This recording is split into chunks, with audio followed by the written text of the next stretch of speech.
Book one was about the books that I read for the last 40 years, and today I have my special guest. He is the author of the book My Life in Business Suits, Hospital Gowns, and High Heels, none other than Mr. Tom LeNoble. Hello, Daniel. It's great to be with you. Welcome, Mr. Tom on Book 101 review. And can you please introduce more about yourself that I miss? I would love to. I like to say I retired being retired to be inspired. I Wow, I had an like that. amazing, yes, I had an amazing corporate life, worked at some giants like Walmart and Palm, and I was the 57th employee at Facebook, interviewed with Mark Zuckerberg when he was 19, Hmm. had a number of other big ventures with large companies as well as many high growth startups. And then I fell in love, got married, and traveled the world. But I knew I had more wisdom to share. I knew I had something more to do. And so today I'm a coach, I'm a speaker, I'm the author of this number one bestseller.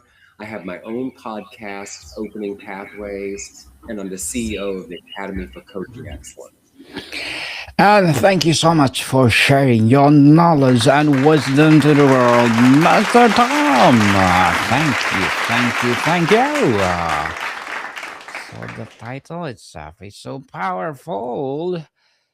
In control, be in control, or out of control. What is the chronological journey, or did you find yourself cycling through these states even within a single period, like during your health crisis? Yes, this book started when I was a child. I grew up in something we fondly called the shack. We didn't have hot water or a refrigerator. And that's where the book starts and takes you on a ride. And it ends about 15 years ago. And it is about parts of our life that we never ever want to share because we think it's private, or maybe somebody just wouldn't understand, or maybe it's just too outrageous for somebody. And what the book is about, it's a memoir, crosses over into self help, is helping my readers understand that who you are today is the sum parts of everyone you've been, every part of yourself throughout your life. In fact, if you didn't have those parts, you wouldn't be who you are today. It takes three parts in my life and blends them together in a story. Interesting, Mr. Tom. Hospital gown and high heels. Can you describe which of these uniforms came to symbolize about your identity, power, and vulnerability at the different chapters of your life? Yes. So the business suit I shared with you, which is the more recent, during all of anything I might share with you today of my adult life, I have had two life threatening illnesses. I was told one was terminal. I have lived with metastatic cancer for the last 13 years. And as you can see, I'm still here. I've been given 6 months to live three times. So that's what the hospital gowns are about. You know, that flimsy piece of fabric that never ties well in the back. And the Mhm. high heels are about a period in my time when I was on a stage. I entered a talent show once. I was a theater kid, and I entered this talent show, and it turned into a period of a few years of being on a stage, two shows a night, 4 nights a week, dressed like that. So, of those three items in the title, Mr. Tom, which is the hardest uniform to wear and why? What is the vulnerability of the gown, the expectations of the suit, or the statement of the heels? Yes, that's a really great question, Daniel, because when I look at them, I think about the complexity of each one. At a young point in my life, in my early 20s, there I am in high heels, creating that identity for myself. And it was a time in my life I was really trying to find my way after growing up, which you can read about in the book, of finding my way of what my life might even be. And then hospital gowns, you know, that part, an illness and those kinds of things I shared with you tend to snatch you out of life wherever your progression is. They can snatch you right out of it. And corporate life in some of the companies I shared, certainly I did not share about these other two parts of my life, because if they had known about high heels, they wouldn't have hired me. If they had known I was if they had known I was sick with two life-threatening illnesses during that time, they wouldn't have hired me. So each one of these brought their own complexity to them. I look at this picture now and I think about high heels and how you took on a different identity and how I became someone else, and I could be someone else and step into that role. And the business suit became a totally different person in that phase of my life. And yet the hospital gowns going between it all, of how you identified with things that I work with in my practice today, which all of this is about risk, resilience, and reinvention. As you can see, I've taken a number of risks just by looking at this cover. I've been required to be resilient. And I define resilient not as just getting back up when you fall down, but how did you grow from it? What did you learn? And then how does that help you reinvent yourself? Mr. Tom, let's talk about the identity control in the body. The business suit often represents agency and command. How did the experience of a health crisis and wearing the hospital gown shatter or redefine your understanding of what it means to truly be in control? Well, when you're in that business suit, you are in control. I held executive positions and you're in charge. And interestingly enough, when you put the hospital gown on, someone else takes control. You don't have that control anymore. But what I learned is you do have control. You have control in how you face it. You have your control in the choices you make. You have control in how you look at what the outcome may be. I, on a piece of paper, am not supposed to be here. As you can see, I'm not only with you today, I'm very healthy, even in spite of metastatic cancer. Daniel, I've had enough radiation treatments that I glow in the dark. I could be a nightlight for you. Definitely. And thank you for being part of Book 101 review, Mr. Tom. You literally been dressed by others and dressed for power. How did these extreme experiences of being physically clothed by circumstances change your relationship with your own body and self image? Well, what happened for me is I learned a lot about myself and how I presented myself. And I can remember at one point praying that these illnesses wouldn't affect me from my neck up. So what I presented and what most people saw when they meet you, how they viewed me, would look somewhat normal, even though inside I was either taking medications that were terrible with side effects or not feeling as well. If I could present myself, I could get through it and to the other side. What all this journey taught me is about service to others and giving back. Giving back is something good, people. You need to give it back. So, where did you first small, profound ways to extend autonomy or express your identity when you were in the most controlled environment, the hospital? Was there an act of defiance or self care that mattered deeply? Yes, when you're given 6 months to live and you're told there's no hope, what I found was there was hope in the fact that I could look beyond that. that even if the end was coming, that didn't stop me from seeking out other things. One time when I was given 6 months to live, Daniel, I laughed at the doctors. Now, if you want to upset a few doctors, laugh when they tell you you've got 6 months to live. And you see, I knew something because at that point, Mhm. I had already faced death enough that I wasn't afraid of death. And Mm. what I knew was if I kept seeking and kept looking, I might find something else. If I could keep myself alive long enough, something else would come along, some new treatment. That's what I did. Laugh at. Oh, I like that, Mr. Tom. You need to laugh at those big mountains in life. Yeah. How did the performative aspect of a business suit and high heels persona prepare you for a contrast with an ultimate performance of a navigating a medical system as a patient? I think that if you think about it, when you're wearing high heels and dressing up, you're putting on a performance. When you're in a business suit, you're just putting on a different kind of a performance. You're just taking another role. Both of those served me well. I had to stand tall in those high heels and face some criticism from people that didn't like that I was doing that, as well as the people that gave me applause.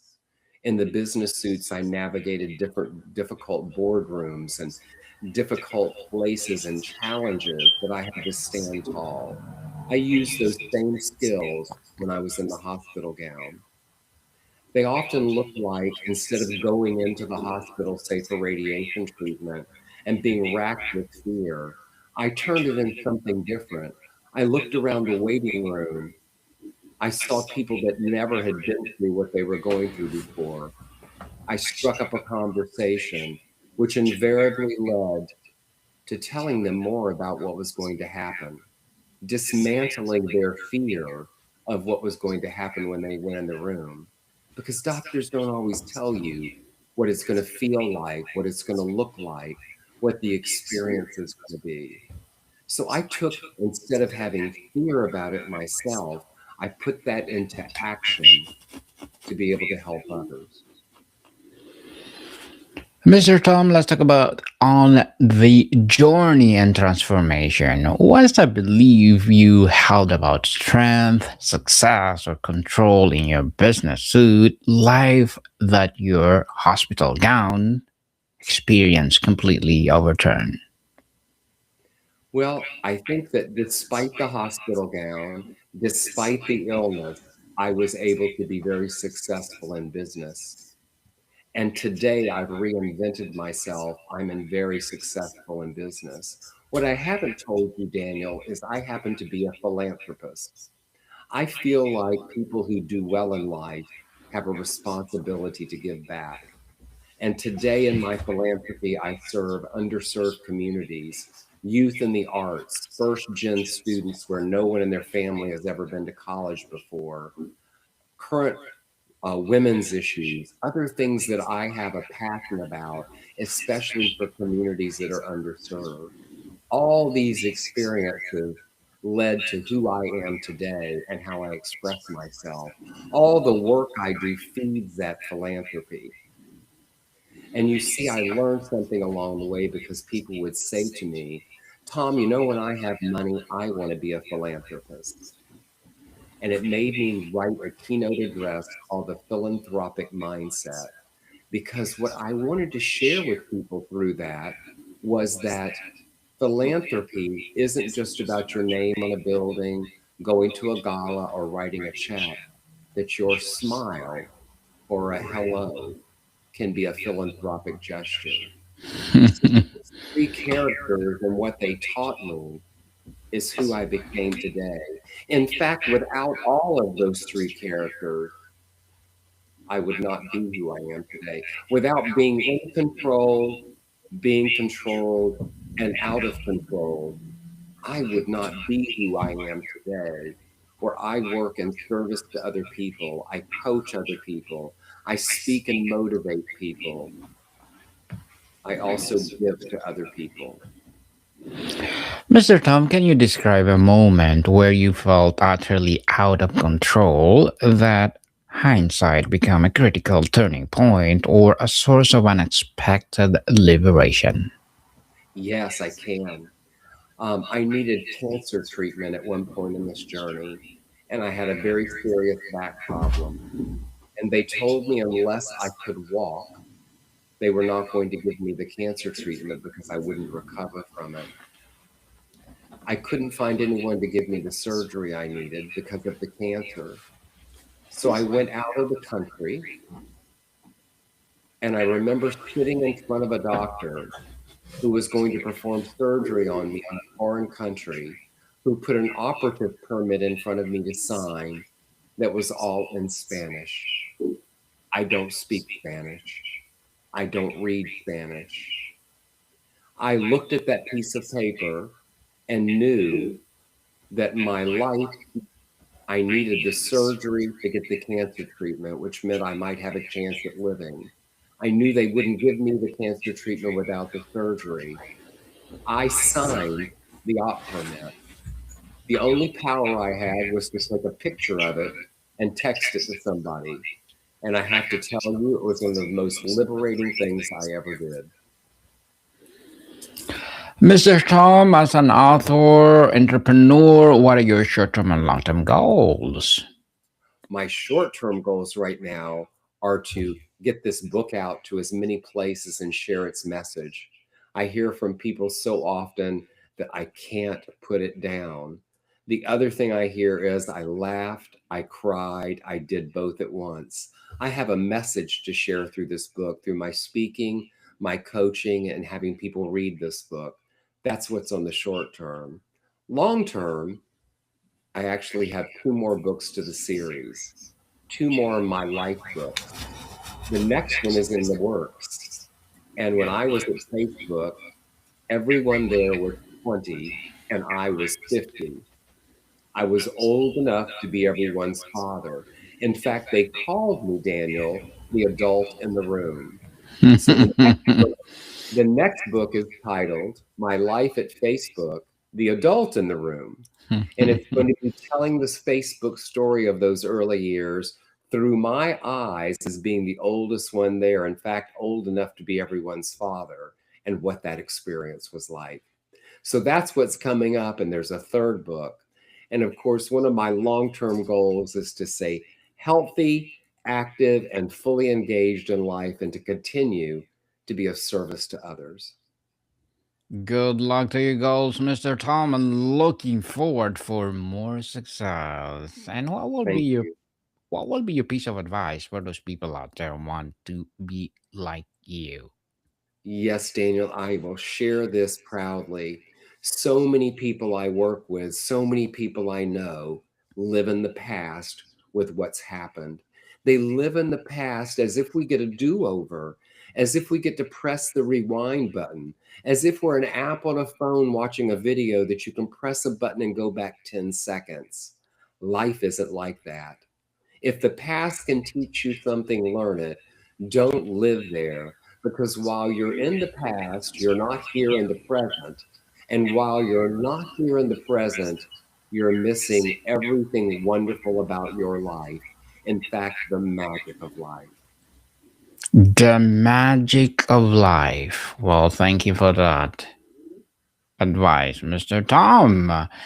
And can you please recommend a book of books that influence your journey? Yes, I can. There's one that's really wonderful called Mastering Your Life, which is by Maria Nemeth, PhD.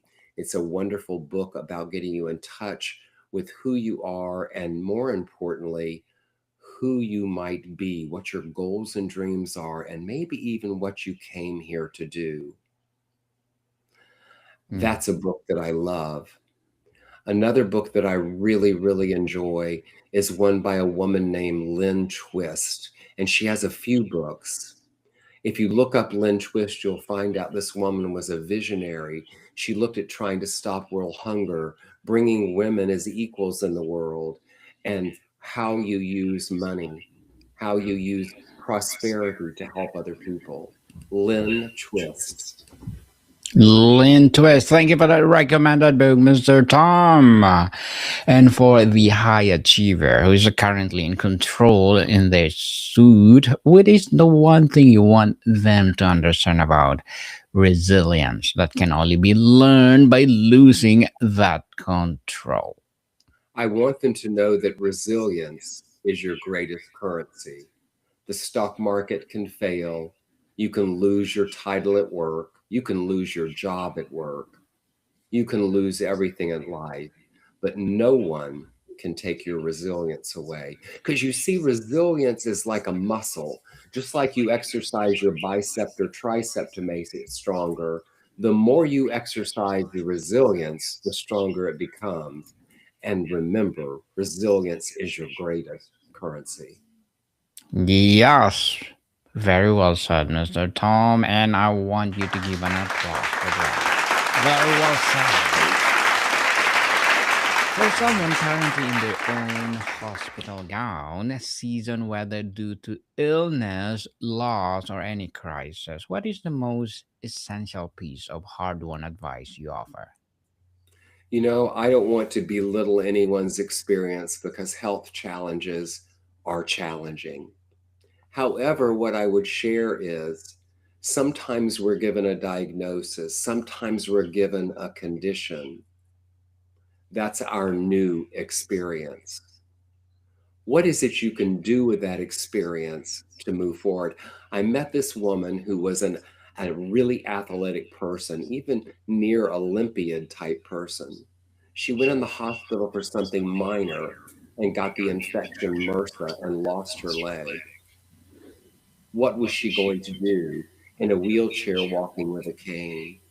Well, during that time period, she couldn't find a cane or a walking stick she liked. So she made one in her own home oven out of acrylic. She made the handle by wrapping it around a wine bottle. Well, that same woman who was an athletic person, lost her leg, trying to find a cane she liked, is now the owner of a global company and she makes canes and walking sticks for people around the world that are beautiful and gives them dignity when they're using them. So, what I share with you is that an example is wherever you are, look forward. Wherever you are, be there and look forward. Take the time you need to feel the experience, but look forward of what happens next and where you can go because there's always hope. Yes, people, hope is always in the corner. Grab it and look forward to it. Your story seems to be about integrating these disparate selves. What does wholeness look like for you now? How does the suit, the gown, and the heels coexist in your life today? You know, Daniel, that's a really great question. I kept all of the things in this book secrets my whole life. In fact, I have two friends that I've known for 50 years who said to me, "What secrets you could have that we don't know?" And I said, "I've got so many in the book. I changed your names." I think what it is I've exposed all that, and I have to tell you, I've never felt better because I'm able to own all those three parts of me, knowing that who I am today occurred. I became who I am today because of all those three parts. From growing up in that shack, from wearing those heels, from wearing the hospital gown one too many times, and from wearing business boots, I am still here today. If you could go back and speak to your former self at the peak of In Control chapter, what would you tell them? I would tell them that life has taught you that being in control is an illusion. Your control can be taken away at any time. And the better option is to learn what resilience means. So you can learn when you need to take risks, use your resilience to reinvent yourself. Because when you're in control, just like many things in the universe, night, day, green, blue, wet, dry. If you're in control, I guarantee one day you will not be. You know, Daniel, I call it something called terrible gifts. What's a terrible gift? We all have things in our life that are terrible. We lose someone we love, we lose a pet, a relationship ends, we get sick. Terrible things. But what I've learned and what I've seen happen with other people is whether it's a month, a year, or 10 years, there is some gift out of that terrible experience. That's what a terrible gift is. Mr. Tom, beyond the personal, what do you hope your story reveals about our societal attitudes toward health, success, and vulnerability? I hope that it helps us see that being vulnerable isn't a weakness, that our successes are only as good as the present time their success without the next success, and that our health is the most important thing that we may want to cherish and consider. Your health, when you don't have it, can change everything. Mr. Tom, before we wrap up our discussion for today, I'm inviting you to please don't listen to my other podcast, people. My other podcast, because my abstract essay is already in fifth season, abstract poetry in second season, and my book 101 review coming sixth season next year. Comedy 101 in third season, and Food 101 is already sixth season. People, sixth season. Geography 101, Love Letters, Movie 101, Review Music 101, fourth season. Science 101, Sex 101, coming third season. And my baby podcast, Mental Health 101, Law 101, Bible Verses 101, Entrepreneurship 101, and of course, the newest one, Motivation 101. Please listen to them wherever you listen your podcast. So, Mr. Tom, ultimately, what is the core message you hope a reader carries with them after choosing the book? Is it about control, identity, resilience, or something else entirely? First of all, Daniel, you're amazing. I only knew of a few of those. I'll have to go listen to more now. You're amazing.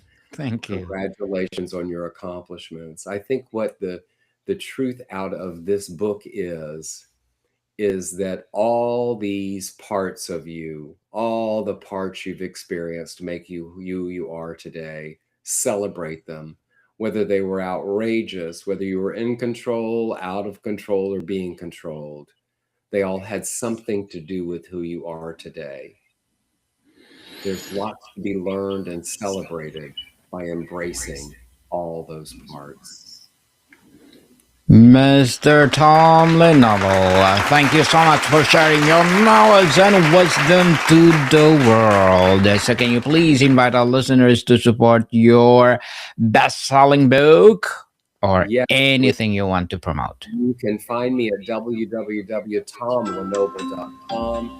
The book is at all bookstores, on Amazon, wherever you want to find it. I'd love for you to read it. I'm on all the socials, and I'd love to hear from you. You can reach me at resilience@tomlenoble.com. Yes, and of course, promote your podcast, Mr. Tom. My podcast is Opening Pathways, and I interview tech CEOs and founders, as well as executive directors of nonprofits. It's on all the major platforms. I'd love for you to hear it. Yes, people, let's support Mr. Tom LeNoble, because if you support him, for sure, more and more empowering books like this to come, more and more empowering episodes of the podcast itself, and of course, more and more empowering advocacy will rise. So, Mr. Tom, thank you so much for your time. Thank you, Daniel. Monica, people, see you soon.